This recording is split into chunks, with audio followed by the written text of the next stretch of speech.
Hello and welcome to First Friday Live for Positive Steps. I'm Dr. Perry. As you can see, I am not in the office. I think this will probably be the only live broadcast we do where I'm barefoot, at least for the foreseeable future. I'm in Destin, Florida, having a great time and wishing you the best of 4th of July's, and I hope you've had a fantastic time with friends and family and being able to relax and not only enjoy those you love, but also celebrate this great country we're privileged to be a part of. Thank you guys. Wow, already seeing some people tune in. This is great. I know it's a holiday, so I appreciate your being here. I'm going to do a bit on revolutions in fertility, but also before that, I'm going to do some on the psychology of fertility. It's kind of interesting, for the topics that we choose, we tend to come up with what do people want to know about, and they've asked us to talk about, and then also really sometimes what just inspires us or is recently in the news or is otherwise relevant. And I've just come across this book as of late, which is talking about psychology of procrastination, and really it's about far more than that. But I think it's inspired me and I want to pass it on. So I'm going to veer a little bit off topic when talking about the revolutions. I was wanting to do things, Revolutionary War and ultimately the radical changes that get people and countries where they need to be. But I think, there's only so much you need to, hey, Heather, hey everyone, good to see you guys. There's only so much that honestly you need to know about the details. I'll still do that just for fun because it gives hope, but at the same time, there are some things that it's more on the doc side. I always say you can have all the fear of flying you want. What matters is if the pilot has a fear of flying. Hey, Brittany, good to see more people here. What matters is if the pilot has a fear of flying. There are things that we need to know for what's going on for the aircraft and that will keep it in the air. There are things you just need to know as long as you showed up. Hey, Heidi, happy July 4th. Heidi is a past nurse who used to work with us, and awesome, and we love and appreciate her. The first thing in psychology, I think, that relates to fertility that matters, it's sort of like the 12-step programs, for Alcoholics Anonymous. The first step is admitting you have a problem. Hello, my name is Press. I want to become a dad. I'll admit that. These types of basics make a world of difference. And many people are not willing to admit there's a problem. They think that they can fix things on their own. And there's a degree to which we are able to do some things independently, but there's a point where if you want to get to another level, you have to sort of let go and let someone else do it. We will pump our gas, but we won't necessarily do our own engine repair. We will be able to read, but we won't teach ourselves college. We may have a tooth fall out as kids, but we aren't going to do our own dentistry, or I hope not, for things. And so there's, but it's amazing how many people are out there where they feel, well, I had a kid, that therefore makes me an expert. It's sort of like saying, yes, my heart is beating, therefore I'm a cardiologist. That doesn't work.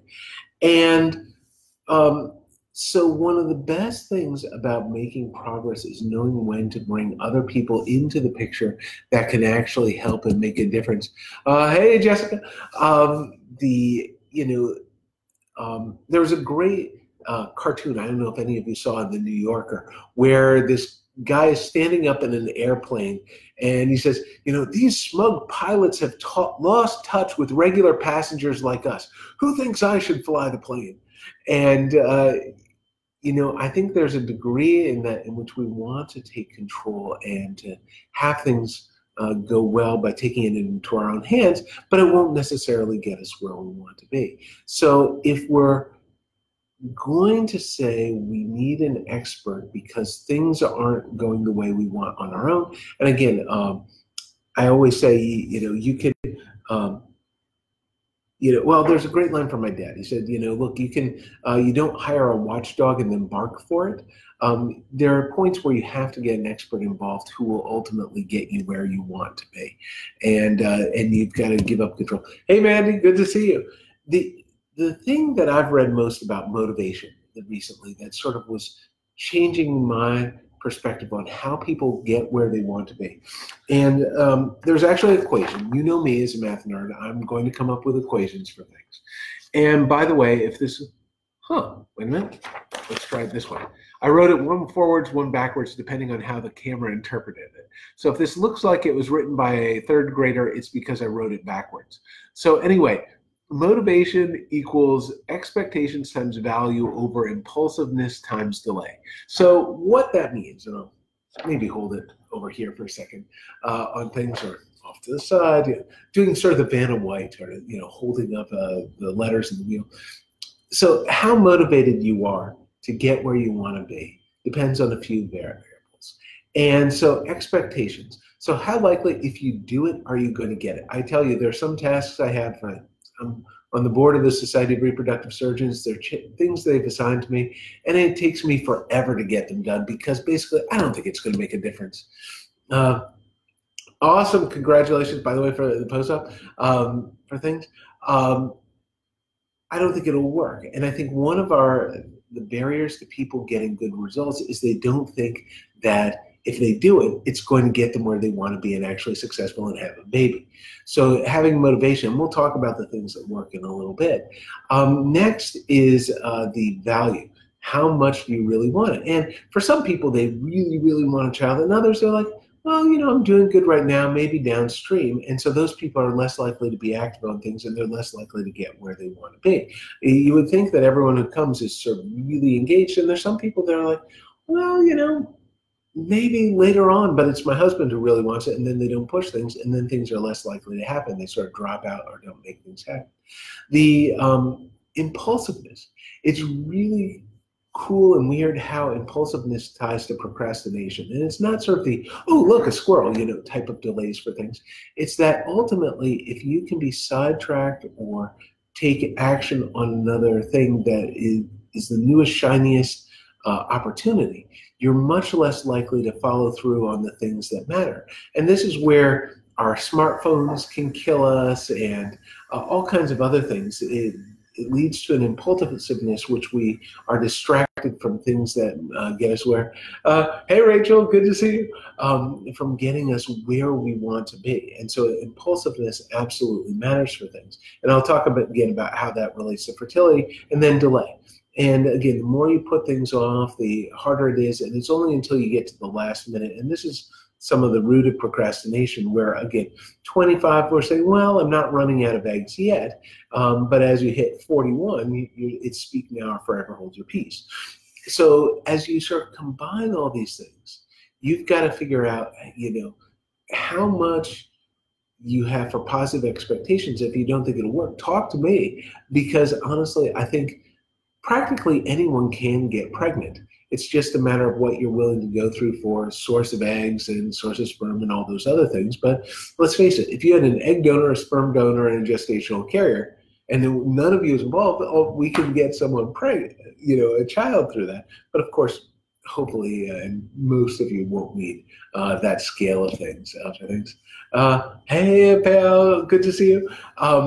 So the things for psychology that I've been reading about that actually tie into people getting where they want to be for really anything in life, there's really three core things. It's called the success spiral, vicarious victory, and also wish fulfillment.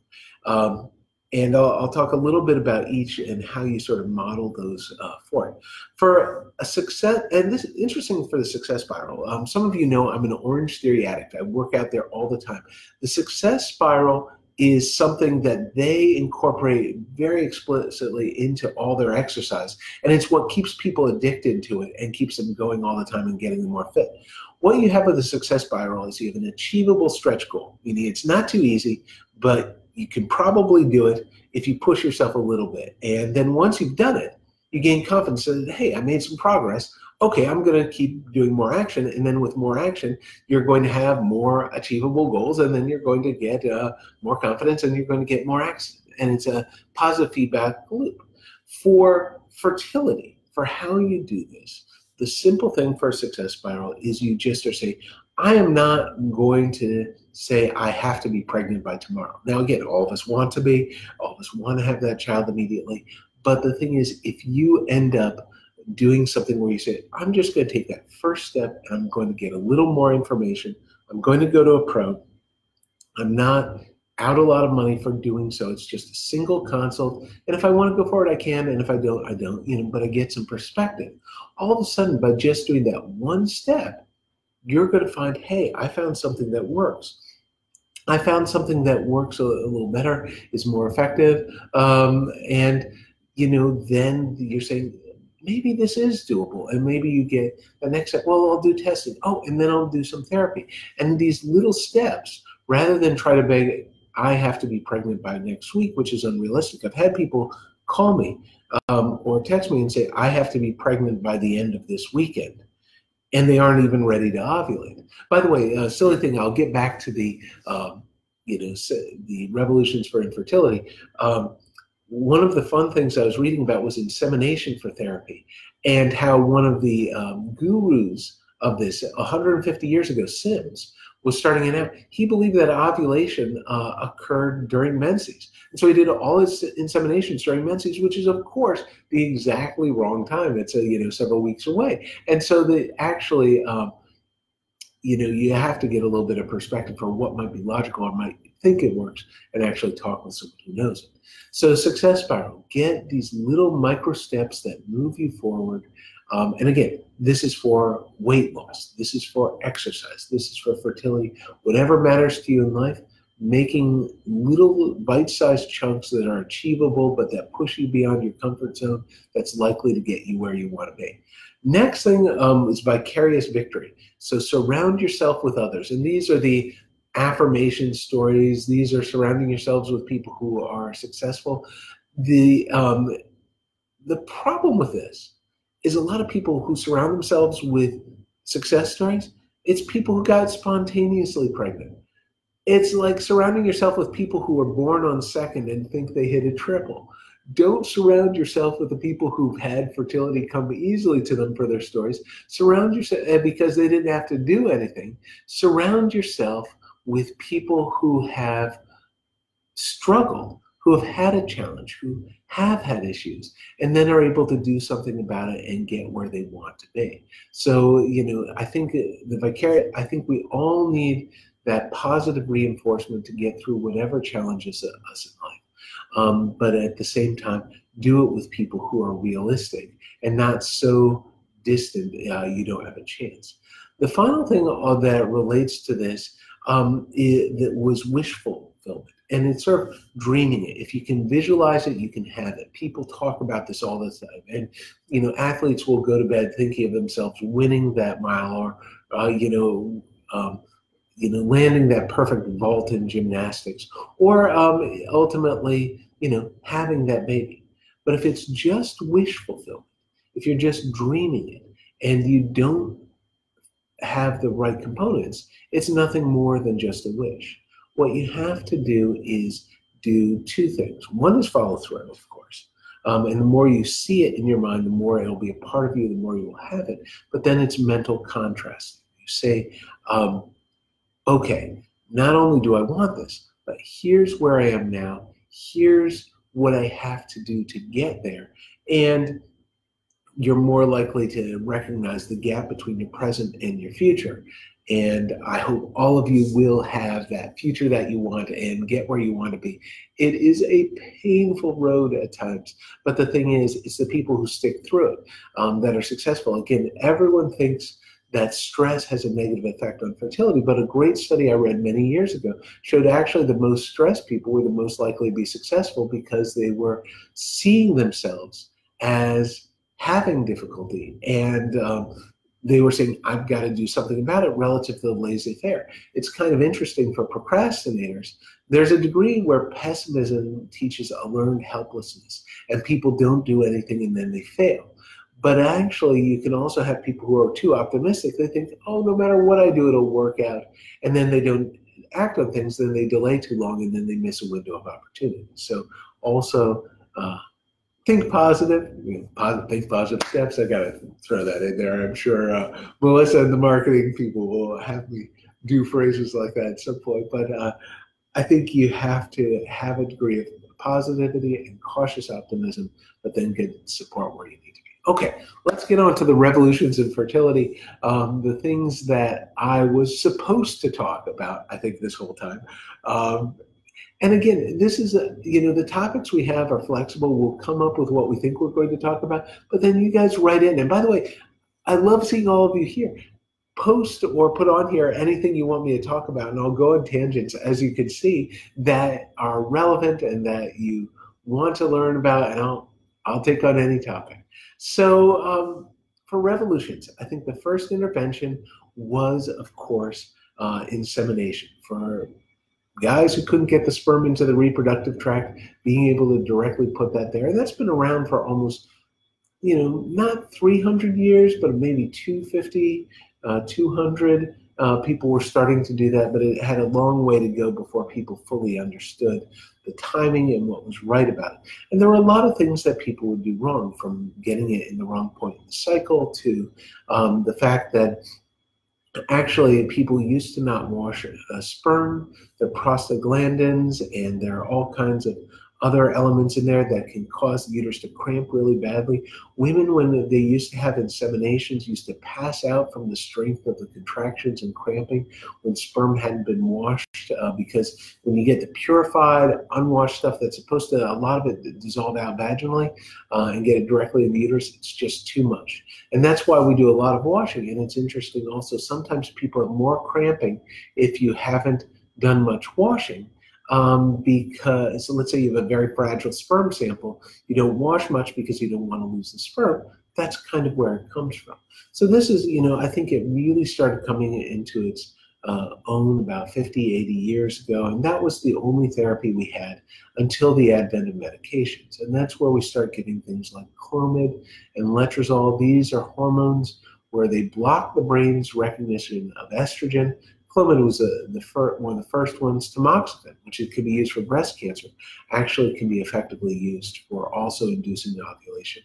And what you do with these is you can actually, if the brain says I'm low in estrogen, it then says let's make some more eggs so I don't go through menopause. You make the eggs, you are either ovulating or you're super ovulating. Ovulation induction, you'll see these words on the internet. Ovulation induction is for women who never release an egg or rarely release one. Super ovulation is for getting extra eggs. And that's, again, important because you don't want to overdo it in people who have never released an egg before. Going from 0 to 1 matters a lot more than going from 1 to 2. You can blow people out of the water, and that's why Kate Gosselin and all these other reality show people exist, from people having generated too much eggs. So that was sort of, we've gone from the 30s, 40s, for insemination, for really coming into its own 60s or so as you start seeing more ovulation induction. And then the 70s, the end of the 70s, again, July 25th, 1978. So the 41st anniversary, 3 weeks from now, was for, again, the Louise Brown being born, the very first IVF baby. And it took a while more before the same thing could happen in the US, but IVF was underway. Ultimately, getting eggs out, putting sperm with them, and then putting an embryo back. Again, it was originally in the tube, but later on in the uterus. These things had made a world of difference and revolutionized fertility. Similarly, around that time, you have the introduction of gonadotropins. These are injectable medications to really stimulate the ovary. It's the same signal that's in the brain. It's kind of interesting. LH is very structurally alike with HCG. So some of you have noticed we've given HCG as a trigger.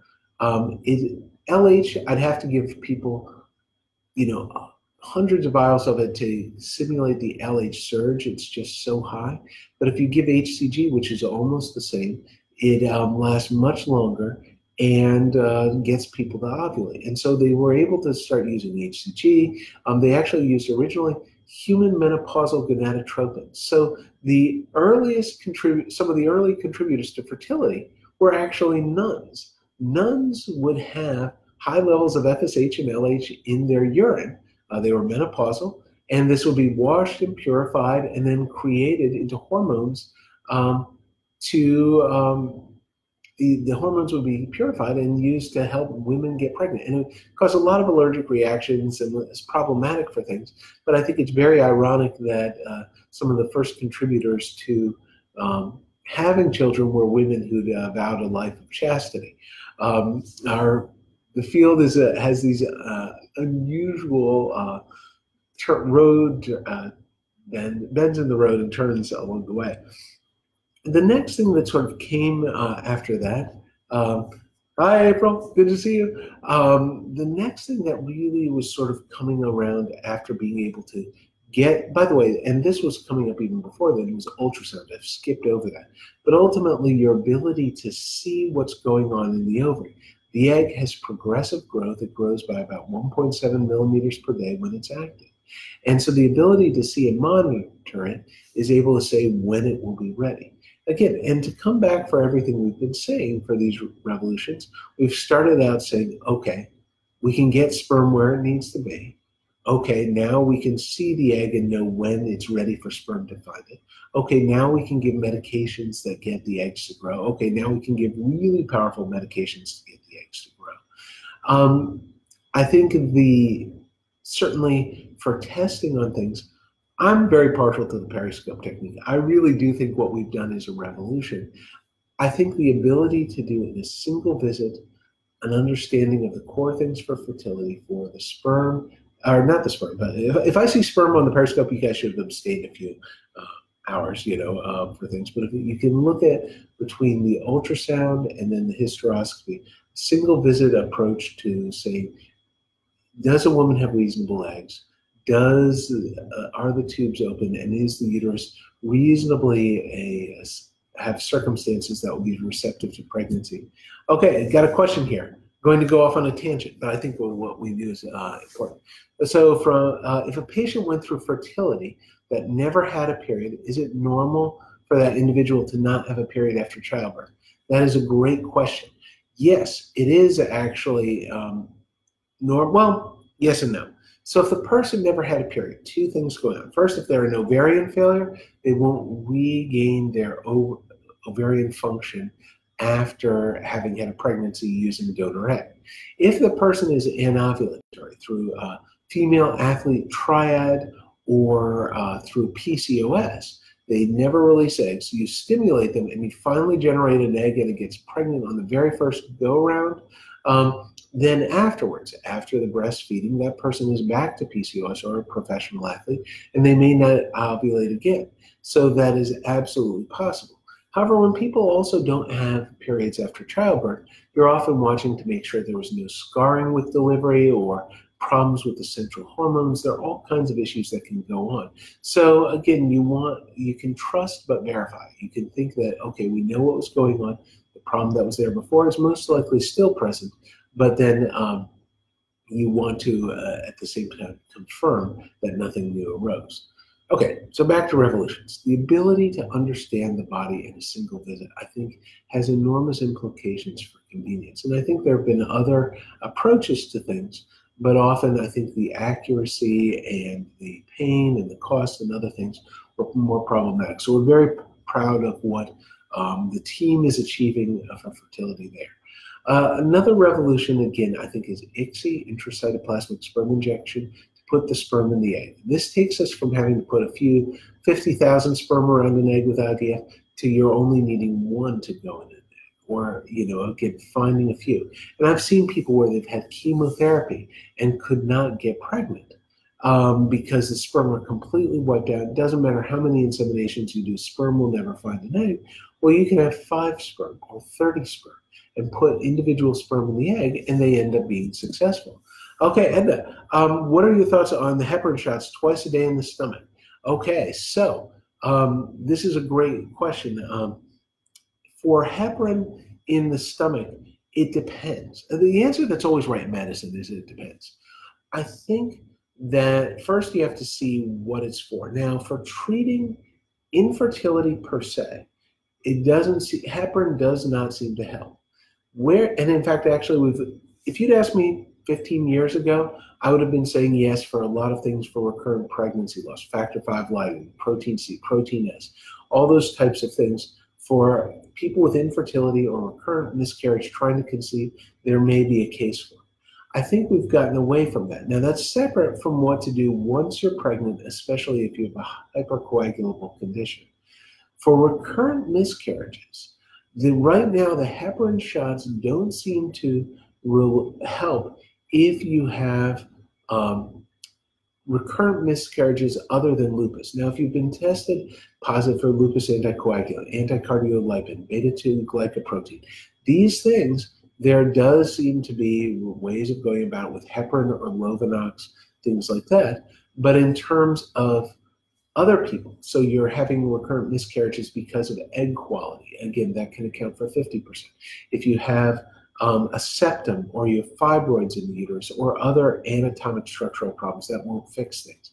If you have endometritis or a chronic infection, heparin shots won't treat the chronic infection. If you have a hydrosalpinx, a dilated damaged tube that leaks toxic fluid into the uterus, that won't fix things. Back to the core of it. Heparin helps if the reason is that your blood gets too thick too easily. But if it is not the case, and a lot of people are being treated when it's just say, well, let's throw something at people, or that they have something which heparin doesn't seem to help, then I'm not as convinced. And again, I can't comment on your individual situation for things, but at the same time, there are a lot of people getting therapy from heparin that it may not help. By the way, why not do it on the off chance that it could help? But I'm not a big fan of voodoo. There are people who do sort of say, well, let's just throw everything in and see what sticks. The problem is sometimes things hurt. There's a good study out of the Netherlands which showed actually couples just randomly trying homeopathic remedies for fertility actually had a 40% lower fertility than those who just went with what their doctor said. So you want to have the effective things. The other thing with heparin is by thinning your blood, if it isn't helping, but you could cause an abruption where a person miscarries, that's really a bad thing. Or for instance, you're in a bad motor vehicle accident and all of a sudden then you start bleeding internally, it could kill you. And so it adds cost, it adds pain, and if it doesn't help and has some risk, those are things I'm hesitant about. So it depends on the person. What are the biggest hurdles that women who have had a tubal reversal go through to get pregnant? Number one is the tubal reversal doesn't work. You know, a lot of the data says that if you are 35 and under and have a reversal, up to 80% can get pregnant, but only 40% have a live birth because a lot of ectopics or miscarriages, and some even argue the numbers are lower than that. I think it depends very much on patient selection. But I'd say that I think most people with the tubal reversals get pregnant quickly if that's the only barrier. And so I think the number one thing is if you've gone certainly 3 months or even, especially if it's 6 months without getting pregnant, you want to test if the tubes are open. And then even if they are open, that doesn't mean they're still fully functional. That's a really important distinction. You can have technical patency for the tube without it being fully functioned.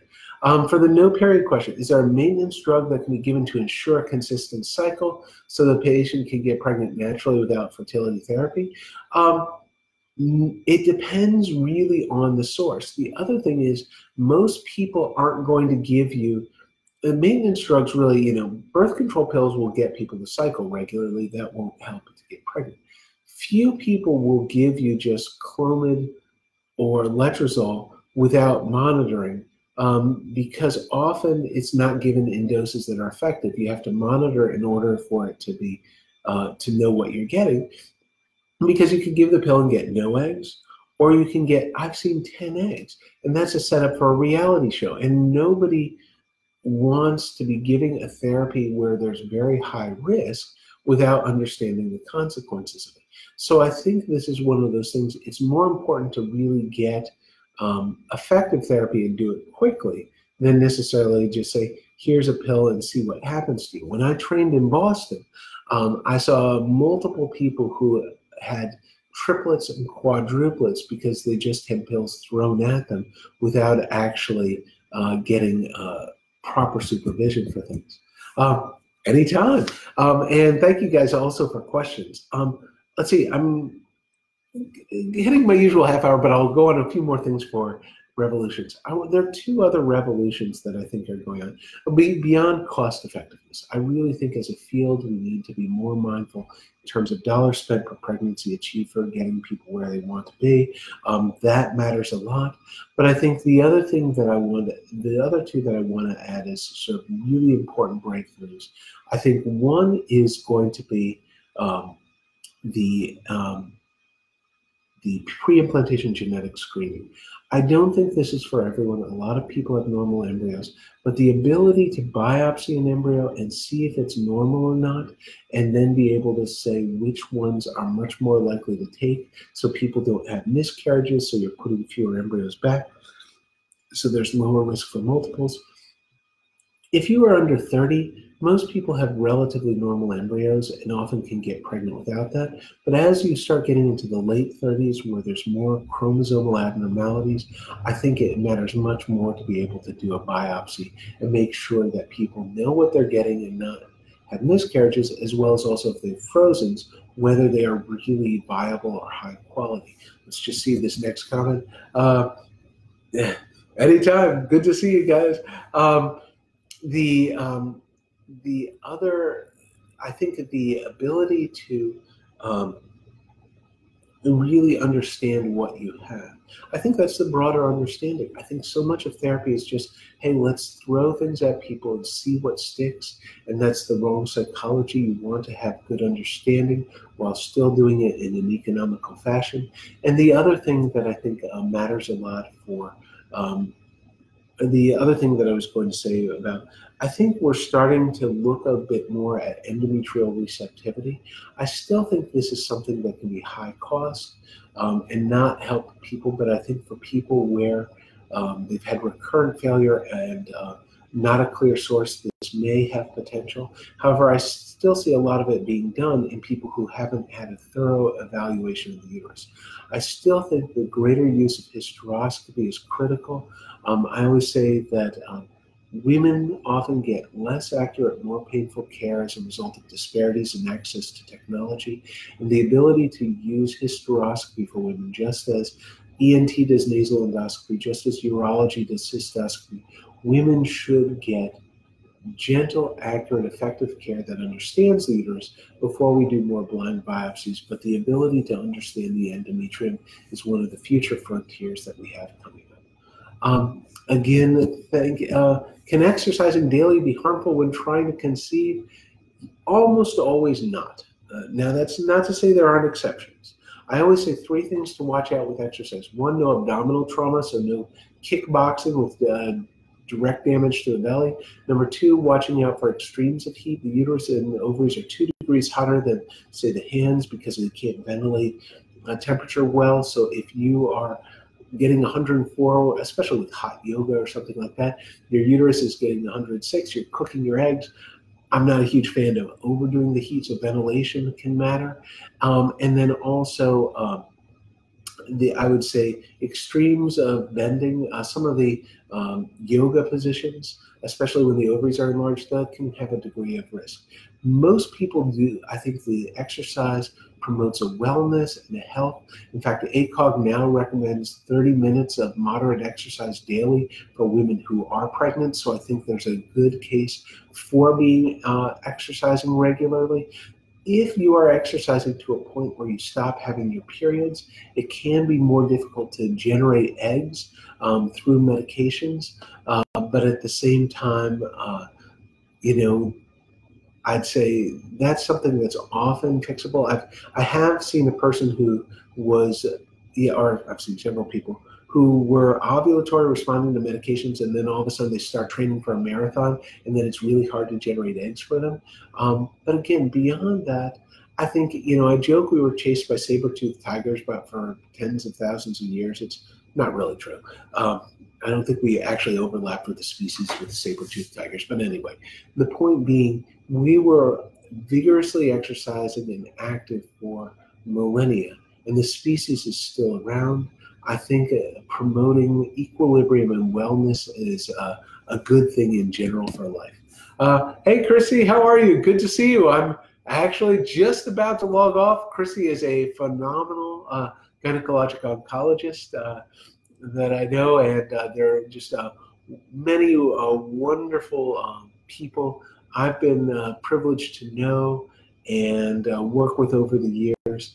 I think the broader part is, there are people I outsource things to and rely on, the things that are referred to me. And I think there's so many people with various strengths.